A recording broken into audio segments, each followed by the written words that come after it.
C'est quand par exemple on prend de la nourriture. Par exemple, il y a des enfants qui disent j'aime pas, je mange pas et du coup au lieu de conserver la nourriture, on les jette à la poubelle. Par exemple, quand on a de la nourriture, au lieu de la jeter à la poubelle et puis après, je sais pas où elle va, mais la laisser, on pourrait très bien la mettre par exemple dans une boîte tupperware et la garder et la manger le lendemain. Par exemple, une expression qui dit ne pas avoir les yeux plus gros que le ventre.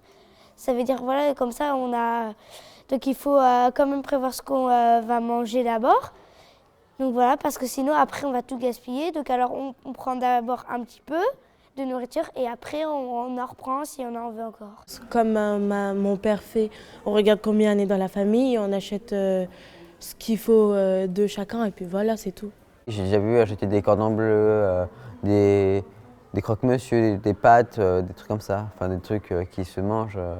Ça passe par faire une liste. Quand on a le frigo, on regarde ce qu'on a et ce qu'on n'a pas. Ce qu'on n'a pas, on le met sur une liste pour aller faire les courses. Et ce qu'on a, justement, on ne l'écrit pas. Comme ça nous permet de ne pas racheter en double et de ne pas en racheter non plus un stock. Les grandes surfaces, en fait, quand les nourritures sont périmées de quelques jours, même de quelques heures, parce qu'il y a des opérations, il y a des heures et des dates, ils les jettent et puis mettent des produits de la javel ou des produits chimiques pour que les gens, comme les SDF, ne viennent pas les chercher, ne viennent pas les récupérer pour se nourrir.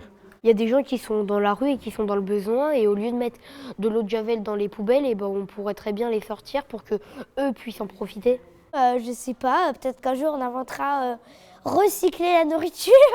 Peut-être, je sais pas, on en fait une bouillie et après on a fait un seul repas.